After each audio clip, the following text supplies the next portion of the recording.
सर्वसाधारण निरोगी मनुष्याचा सूर्योदयावेळी कृष्ण पक्षातील प्रतिपदा, द्वितीया, तृतीया, सप्तमी, अष्टमी, नवमी, त्रयोदशी, चतुर्दशी, अमावास्या या तिथींना सूर्यस्वर सुरू असतो. तर चतुर्थी, पंचमी, षष्ठी, दशमी, एकादशी, द्वादशी या दिवशी चंद्रस्वर सुरू असतो. तर शुक्ल पक्षातील प्रतिपदा, द्वितीया, तृतीया, सप्तमी, अष्टमी, नवमी, त्रयोदशी, चतुर्दशी, पौर्णिमा या तिथींना चंद्रस्वर सुरू असतो. तर चतुर्थी, पंचमी, षष्ठी, दशमी, एकादशी आणि द्वादशी या दिवशी सूर्यस्वर सुरू असतो. 1.25 ते 1.5 तासापर्यंत वरील तक्त्याप्रमाणे सूर्योदयावेळी सूर्यस्वर किंवा चंद्रस्वर सुरू असतो. जर आपल्या शरीरात एखादी व्याधी निर्माण झाली असेल किंवा होणार असेल तर वर दिलेल्या तिथीला सूर्योदयाच्या वेळेस जो स्वर आहे त्याच्या विपरीत स्वर सुरू होतो. मनुष्य आजार सुरू होण्याच्या काळात स्वरातील बदल ओळखून श्वासावर लक्ष देऊन योग्य नाडी बदलायला शिकला तर आपले अनेक आजार ठीक होऊ शकतात. मानवाच्या शरीरात 3 प्रमुख नाड्या असतात. सूर्यनाडी, ज्यावेळी उजव्या नाकपुडीतून श्वास वेगाने सुरू असतो. चंद्रनाडी, जेव्हा डाव्या नाकपुडीतून श्वास वेगाने सुरू असतो. आणि सुषुम्ना नाडी, जेव्हा दोन्ही नाकपुडीतून श्वास सुरू असतो. अर्थातच सुषुम्ना नाडी ही 1 ते 2 मिनटं किंवा 4 मिनटापर्यंत सुरू असते. आता माहिती घेऊया तत्वांची. शिवस्वरोदय शास्त्र म्हणजे नाडी आणि तत्वांचा अभ्यास. आता आपल्या शरीरामध्ये पंचमहाभूताप्रमाणेच 5 तत्व स्थित आहेत, जशी वायू, अग्नी, पृथ्वी, जल आणि आकाश. आणि ही 5 तत्व वायू रूपात आपल्या श्वासांमध्ये आगमन आणि निर्गमन करत असतात. जेव्हा सुषुम्ना नाडीतून श्वास चंद्रनाडी किंवा सूर्यनाडीत सुरू होतो तेव्हा सर्वप्रथम वायू तत्व सुरू होते. त्यानंतर वायू तत्वासोबत अग्नितत्व प्रवाहित होते. त्यानंतर वायू तत्वासोबत पृथ्वी तत्व प्रवाहित होते. त्यानंतर वायू तत्वासोबत जलतत्व प्रवाहित होते. आणि सरतेशेवटी वायू तत्वासोबत आकाश तत्व प्रवाहित होते. आज आपण पाहणार आहोत श्वासांमधील तत्वांचा क्रम कसा असतो. सर्वप्रथम आपण एक गृहीत धरू. आपला श्वास 60 मिनिटे एका नाडीत सुरू असतो. कदाचित 1 तासापेक्षा जास्तही असेल. त्यात घाबरायची काही आवश्यकता नाही आहे. तर 1 तासामध्ये सुरुवातीचे 8 मिनिटे श्वासामध्ये वायुतत्वाचा वास असतो. त्यानंतर पुढची 12 मिनिटे वायुतत्व आणि अग्नितत्व ह्यांचा वास असतो. नंतरची 20 मिनिटे पृथ्वीतत्व आणि वायुतत्व ह्यांचा वास असतो. त्यानंतर 16 मिनिटे वायुतत्व आणि जलतत्व ह्यांचा वास असतो. नंतरची 4 मिनिटे आकाशतत्व आणि वायुतत्व ह्यांचा वास असतो. अशा प्रकारे 60 मिनिटात तत्व वरील क्रमाने आणि वरील मिनिटात कार्यरत असतात. तत्वे कशी ओळखायची ह्याची एक पद्धत सांगतो. नाकपुडीपासून श्वास 4 अंगठे वरती वाहत असेल तर अग्नितत्व सुरू असते. 8 अंगठे श्वास तिरका वाहत असेल तर वायुतत्व सुरू असते. 12 अंगठे समोर वाहत असेल तर पृथ्वीतत्व सुरू असते. 16 अंगठे खाली वाहत असेल तर जलतत्व आणि नाकपुडीच्या आसपास वाहत असेल तर आकाशतत्व सुरू असते. आपल्याला आकाशतत्वाच्या गतीचा अंदाज येत नाही, कारण आकाशतत्व जे आहे ते नाकाच्या आसपासच घुटमळत असते. त्यामुळे आकाशतत्व ओळखणे सर्वात सोपे आहे. त्यापाठोपाठ पृथ्वीतत्व आणि जलतत्व ह्यांचा देखील परिचय मानवाला लवकर होतो.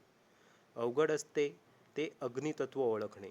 त्यासाठी आपल्याला नित्यनेमाने शिवसूर्योदय शास्त्राचा सराव करायला हवा आणि श्वासांवरती जास्तीत जास्त लक्ष द्यायला हवे. श्वास ओळखण्याची अजून एक पद्धत तुम्हाला सांगतो. सर्वप्रथम चांगल्या प्रतीचा बेल्जियम काचेचा आरसा घ्यावा. सकाळी एका बंद खोलीत एकांतात जिथे हवेचा प्रवाह कमी असेल अशा ठिकाणी बसावे. खिडक्या आणि दरवाजे लावून घ्यावीत आणि आरशावरती हलकासा दीर्घ श्वास सोडावा. आता तुम्हाला आरशावरती आकृती उमटलेली दिसेल. सामान्यतः 4 प्रकारच्या आकृत्या उमटतात: चौकोन, वर्तुळ, त्रिकोण आणि अर्धचंद्राकृती. ह्या व्यतिरिक्त दुसऱ्या आकाराची आकृती उमटली असेल तर आकाश तत्व सुरू आहे असे जाणावे. आता पाहूया या आकृत्यांचा आणि तत्वांचा काय संबंध आहे. वर्तुळ हे वायू तत्वाचे प्रतीक आहे. चौकोन उमटला ह्याचा अर्थ श्वासांमध्ये पृथ्वी तत्व सुरू आहे. अर्धचंद्राकृती आकृती म्हणजेच जलतत्व आणि त्रिकोण म्हणजे अग्नितत्व. ह्यापैकी कोणतीही आकृती उमटली नसेल तर आकाश तत्व सुरू आहे असे गृहीत धरावे. आपल्या मनातील विचार हे नाडीच्या आणि तत्वांच्या उगम तसेच अस्तावर अवलंबून असतात. सूर्यनाडी आणि अग्नितत्व सुरू असताना आपल्याला राग अनावर होतो, पण चंद्रनाडी आणि जलतत्वावरती राग आवर्ता घेता येतो. मानवाच्या मनामध्ये अद्वितीय क्षमता आहे.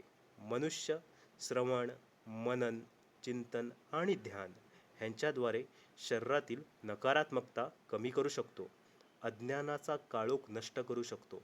आपल्याला मनाची निर्विकार स्थिती साध्य करता आली तर आपणही अशक्य शक्य करून दाखवू शकू.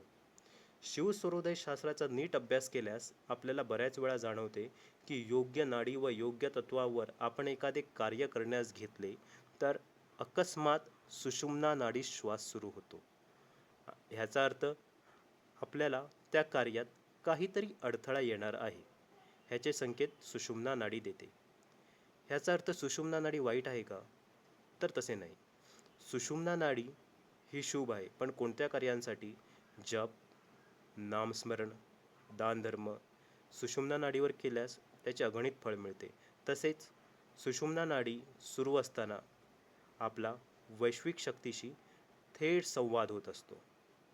वैश्विक शक्तीकडून संदेश प्राप्त करून घेण्यासाठी तसेच आकाश तत्वाची आराधना करण्यासाठी सुषुम्ना नाडी सर्वात उत्कृष्ट मार्ग आहे.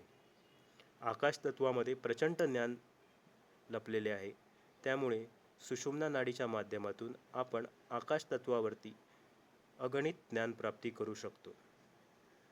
ह्या व्यतिरिक्त सुषुम्ना नाडी जास्त वेळ सुरू असेल, जसे 5 मिनिटं ते 10 मिनिटं, तर हे लक्षण आगामी आजाराची सूचना असते किंवा तुमच्या शरीरात आजाराने प्रवेश केलेला असू शकतो.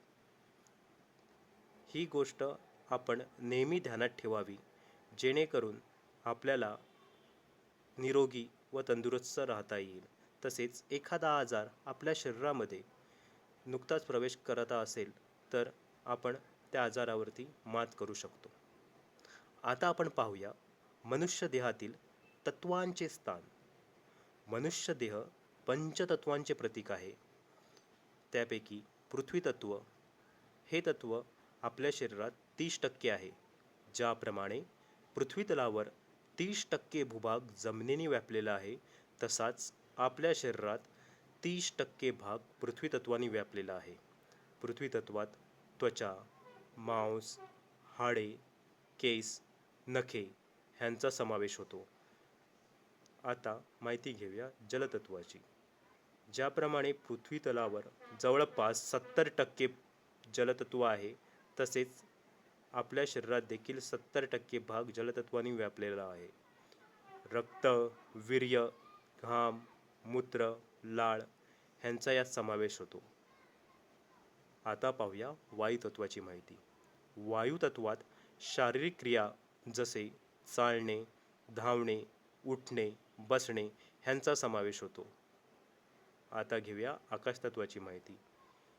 काम, क्रोध, लोभ, मोह, मद, मत्सर आदी मानसिक क्रिया ह्यांचा समावेश आकाशतत्वात होतो.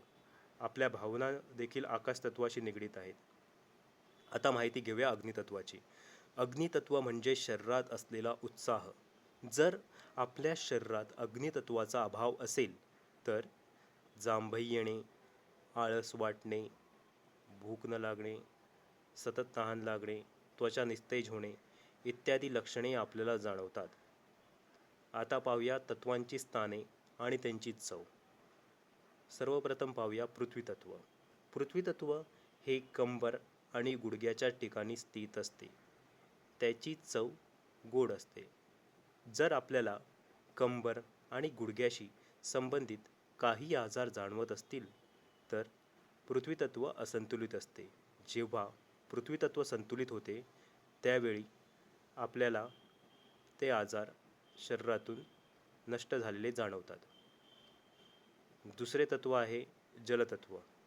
आपल्या पायात आणि नाभीच्या ठिकाणी जलतत्व स्थित असते. हे जलतत्व तुरट चवीचे असते.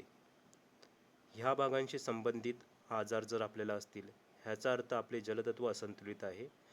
जलसत्व संतुलित केल्यास आपल्याला ते आजार नष्ट झाल्याचे जाणवतील. आता माहिती घेऊया अग्नितत्वाची. अग्नितत्व हे आपल्या खांद्याच्या ठिकाणी तसेच हृदयात स्थित असते. ते तिखट चवीचे असते. आपल्याला खांद्याशी संबंधित तसेच हृदयाशी संबंधित काही आजार असतील ह्याचा अर्थ आपले अग्नितत्व असंतुलित असते. अग्नितत्व संतुलित केल्यास आपल्याला ते आजार नष्ट करता येतात. आता माहिती घेऊया आकाशतत्वाची.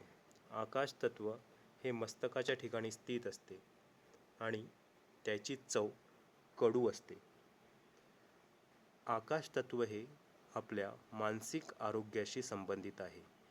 जर आपल्याला ताणतणाव, चिंता तसेच काही मानसिक आजार असतील तर आपले आकाशतत्व असंतुलित असते.